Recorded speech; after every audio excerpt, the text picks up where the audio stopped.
আচ্ছা, আমরা ওই গত ক্লাসে খিছিলাম কিছুক্ষণ আগে যে আমরা একটা টেবিল নিয়ে কাজ করছি, তাই না? টেবিল না, এখন আমরা টেবিলেরই আর একটা ভার্সন ধরেন আমরা H1 নেই। H1 এর ভিতরে লিখলাম ধরেন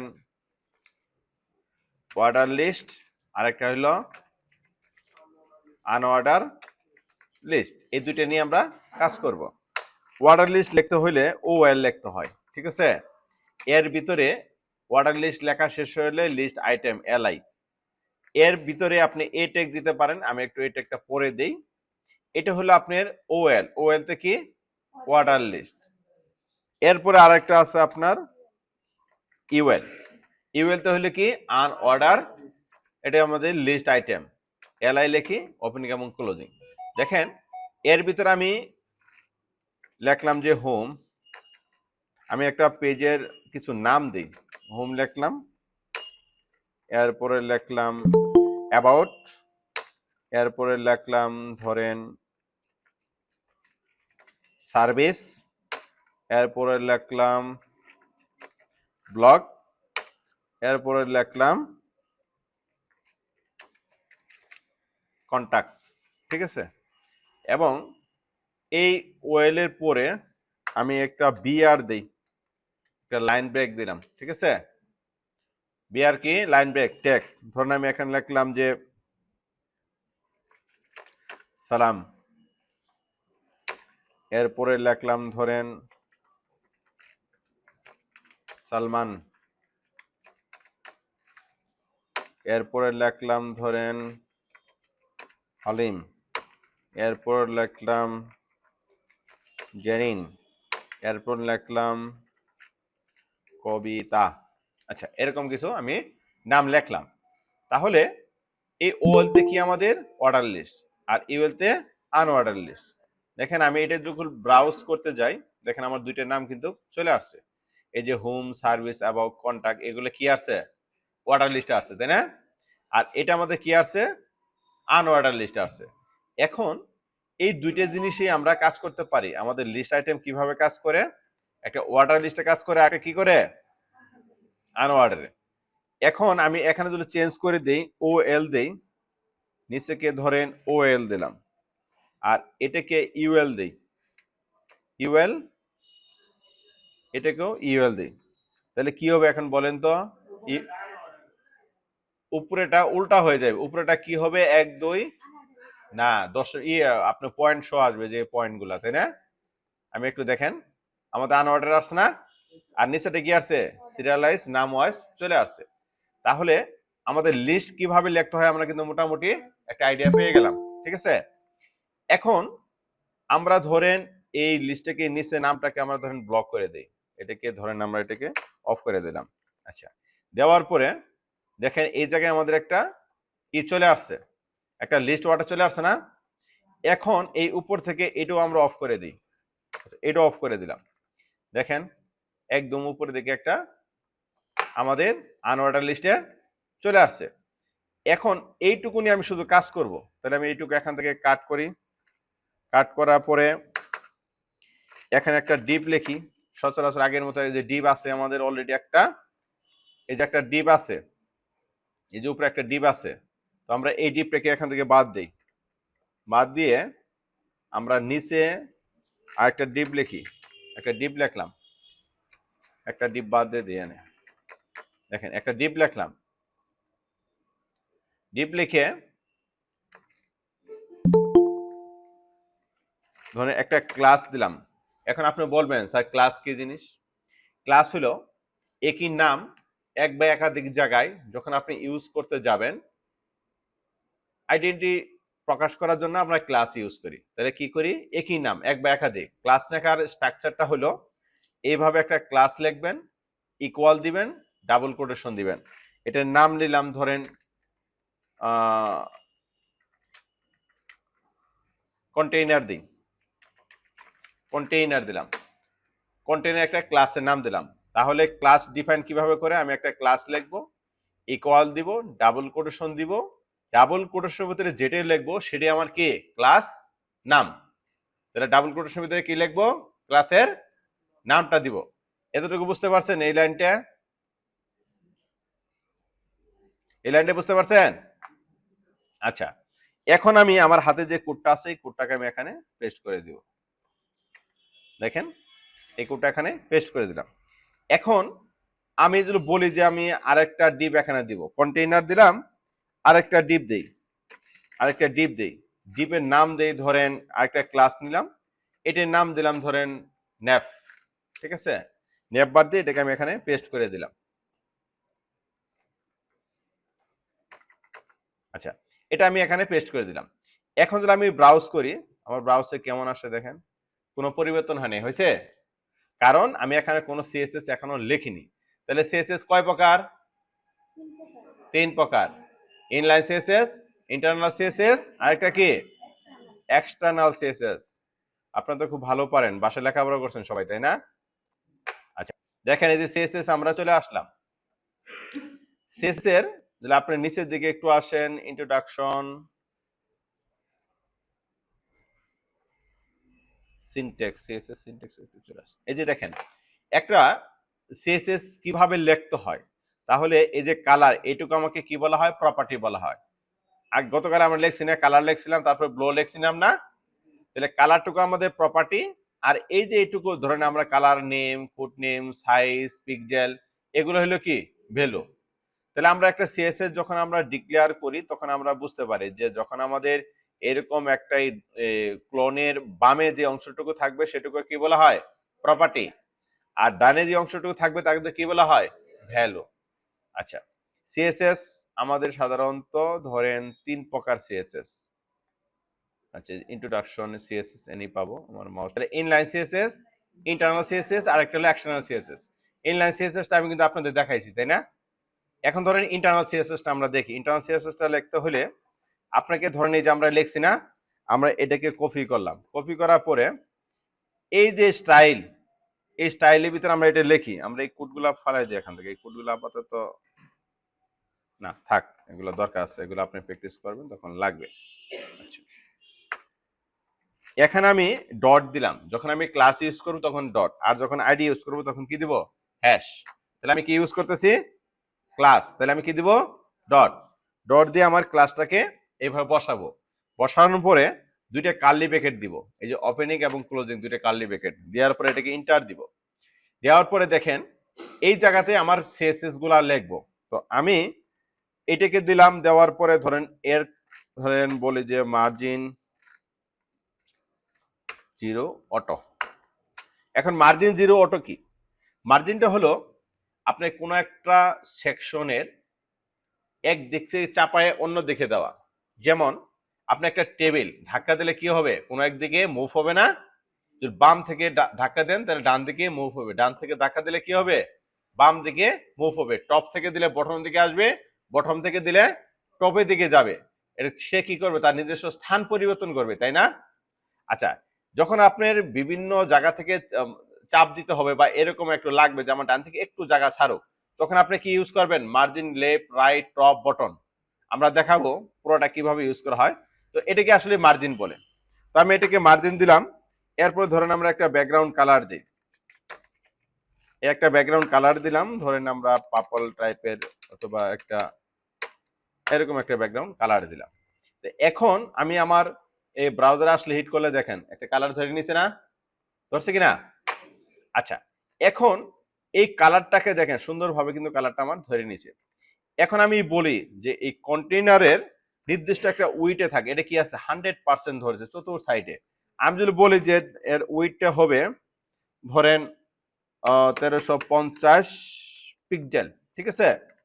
তাহলে 1350 পিক্সেল হইলে আপনি এই যে দেখেন আমাদের সাইজটা যেভাবে নিবে, আমাদের এটা 100% করা তো এই জন্য এটা নিচ্ছে। তো আমরা কি করব? এটাকে ধরেন আরো কমা দিতে পারি, ধরেন আপনার 1050 পিক্সেল দিলেন, এরকম একটা ডিজাইন আপনি দিলেন, দেখেন তাহলে নির্দিষ্ট একটা উইডথ দিলে তার নির্দিষ্ট একটা সাইজ অনুযায়ী চলে আসবে। আমরা আপাতত এখানে কোনো উইডথ দিচ্ছি না, এটা অফ করে দিচ্ছি। দেওয়ার পর আমরা এটা কি করব? আমাদের ফুল স্ক্রিনটাই থাক। এখন দেখেন এই যে ভিতরে কিছু প্রপার্টিস আছে কিনা? তাহলে আমি এগুলাকে এখানে ধরি, ধরার পরে এখানে আমাকে আরো কিছু সিএসএস লেখা লাগতে পারে। এই জন্য ধরেন আমাদের এই যে আমরা ন্যাপ নামে আরেকটা সিএসএস নিছি, আমরা এই ন্যাপটাকে কপি করি কন্ট্রোল সি দিয়ে। কপি করার পরে এই জায়গায় এসে আমি একটা ডট দিই, ন্যাপ দুটো কার্লি ব্র্যাকেট দিয়ে আমি ক্লাসটাকে ক্লোন করে দিলাম।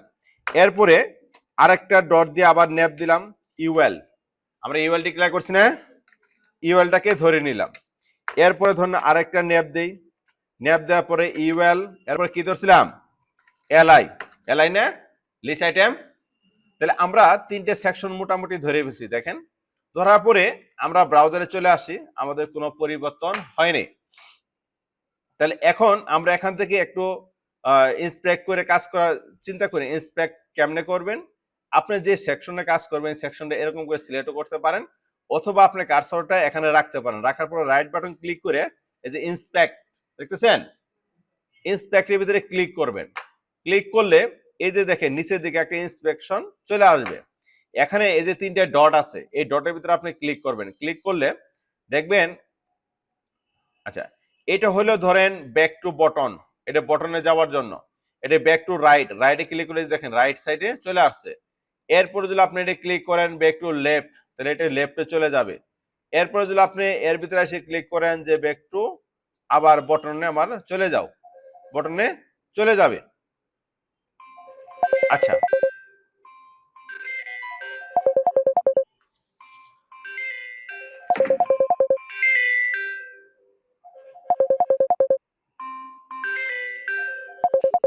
আচ্ছা দেখেন আমরা কোন পর্যন্ত ছিলাম। আচ্ছা আমরা এই অবস্থায় ছিলাম তাই না। আমরা এখন ব্রাউজারে আসি, আসার পরে দেখবেন যে আমাদের এরকম তিনটা সেকশন চলে আসছে। এই যে দেখেন আমরা যখন ইন্সপেক্ট করব কিভাবে করব, যখন কোনো একটা সেকশনের উপর মাউস রাখবো, মাউসটা রাখার পরে যে ইন্সপেকশনে ক্লিক করলে ইন্সপেকশনগুলো দেখেন প্রত্যেকটা লাইন ধরা যাচ্ছে, ঠিক আছে।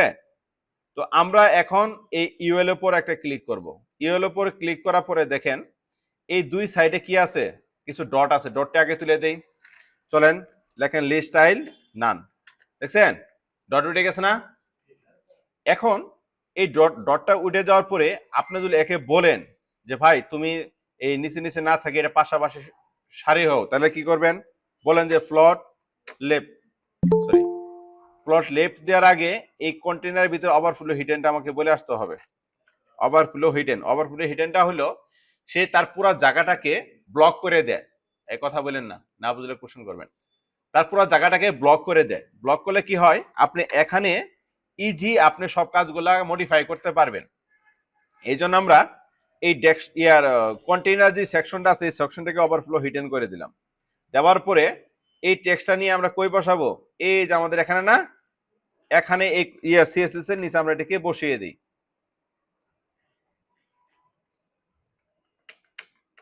আচ্ছা সিএসএস এর নিচে আমরা এটা বসিয়ে দিলাম। দেওয়ার পরে এখন আমরা কাজ করতেছি এই ইউএল নিয়ে। ইউএল এর ভিতরে লিস্ট আইটেমটা আমরা বসালাম। এলআই এর ভিতরে এখন চলে আসি, এই যে দেখেন এলআই ক্লিক করলে এই যে ন্যাপ ইউএল এলআই ক্লাসটা আমার চলে আসছে। আমি যদি এখানে বলি যে প্লট লেফট, দেখেন কি হচ্ছে পাশাপাশি সারি হয়ে চলে যাচ্ছে। এখন বলি ভাই তোমরা তো চাপাচাপি হয়ে একজনের সাথে গা লাগায় দাঁড়াইছো, একটু ফাঁকা হোক, একটু গ্যাপ নাও, ঠিক আছে। যে গ্যাপ কিভাবে নিতে পারি, আমরা গ্যাপও দিতে পারি।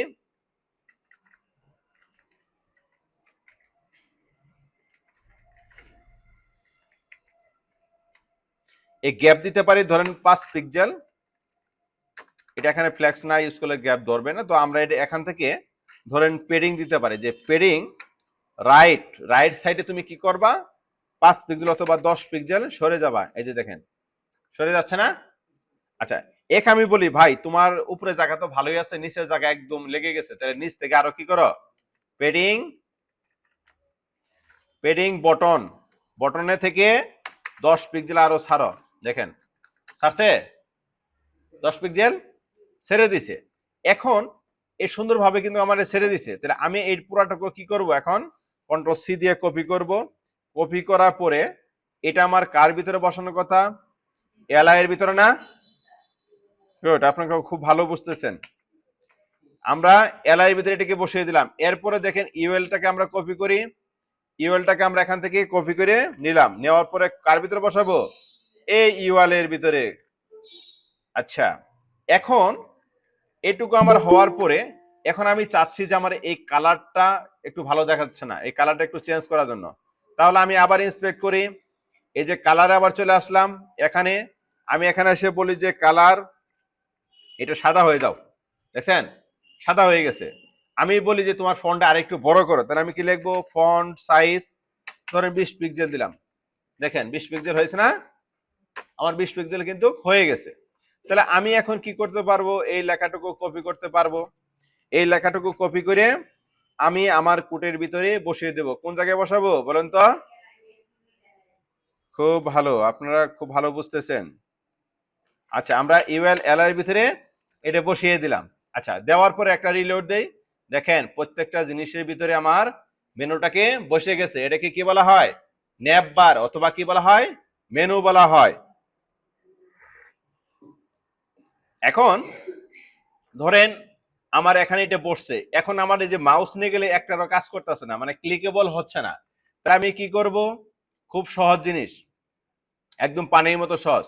এর ভিতরে যাব, কি বসাবো, একটা এ ট্যাগ বসাবো, ঠিক আছে, এইচআরএফ দিব, একটা হ্যাশ দিব, এরপর এটাকে ক্লোজ করে দিব, বলবো যে হোম, দ্যাটস ইট, এতটুকুই কাজ।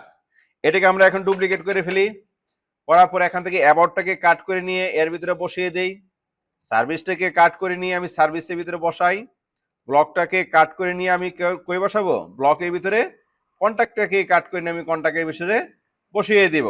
দেখেন, তাহলে এখন এই যে দেখেন আমার সবগুলা কি হয়েছে, আন্ডারলাইন চলে আসে, তাই না? এখন আমি আমার আরেকটা কাজ করতে হবে, আমার আরেকটা ট্যাগ কি চলে আসছে, এ ট্যাগ, তাই না?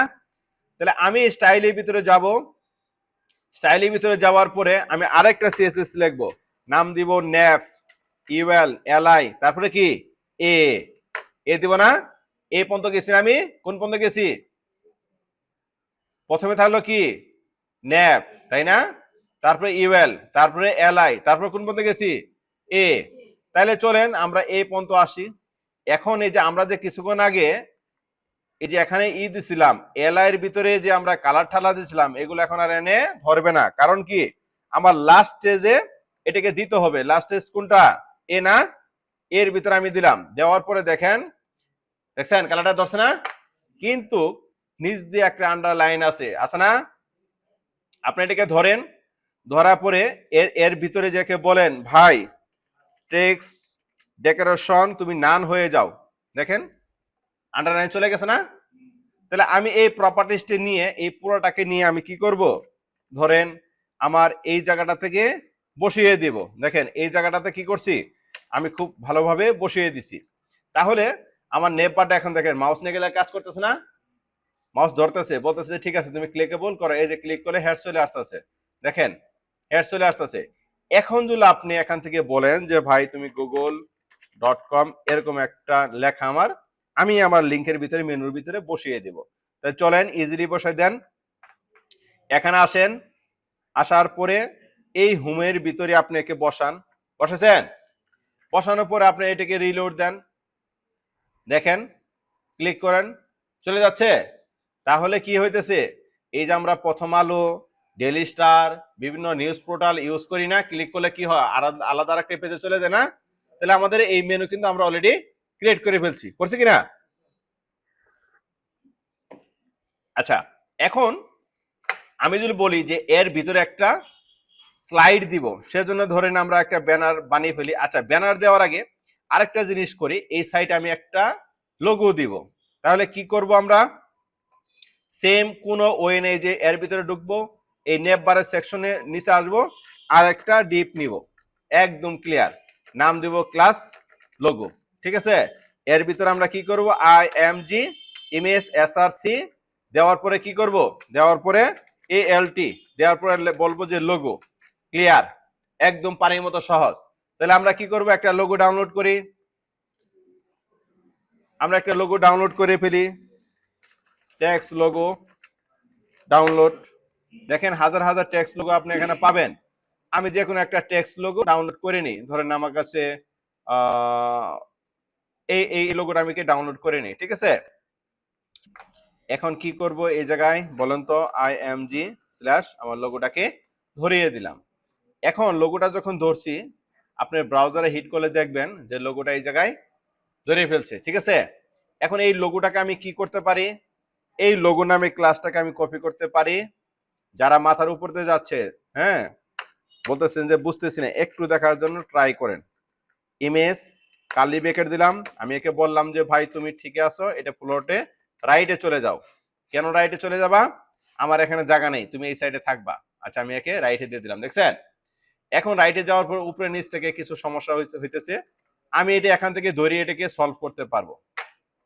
এটাকে যদি বলি যে ইমেজ সাইজটা ধরেন, আমি একে আগে উইডথ দিয়ে এটাকে সাইজ ধরি, ধরেন 110 পিক্সেল, এটাকে আমি সাইজ দিলাম, একটু করে বাড়াই, একটু করে বাড়াই, দেখেন এরকম একটা সিচুয়েশনে চলে আসছে না। আমি একে বলি যে ভাই তুমি পেডিং রাইট থেকে আমাকে 20 পিক্সেল ছেড়ে এদিকে চলে আসবা, দেখছেন। আমি একে বলি যে পেডিং তুমি বটন থেকে উপর দিকে 20 পিক্সেল চলে যাবা, ঠিক আছে। এই যে দেখেন 20 পিক্সেল চলে গেছে। একে যদি বলি যে ভাই তুমি মার্জিন টপ থেকে 10 পিক্সেল নিচ দিকে চলে আসবা, এই দেখেন নিচ দিকে চলে আসতেছে, এই যে দেখেন আমার ইমেজটা এখানে আসছে। তাহলে আমি এখানে একটু বড় করতে পারি, এটাকে একটু বড় করে দেই, আমার লোগোটা এই অবস্থায় থাক। তাহলে আমি এই যে লোগো ইমেজটুকু যে ধরলাম, ধরার পরে এটাকে প্রোডাক্ট কপি করতে পারি।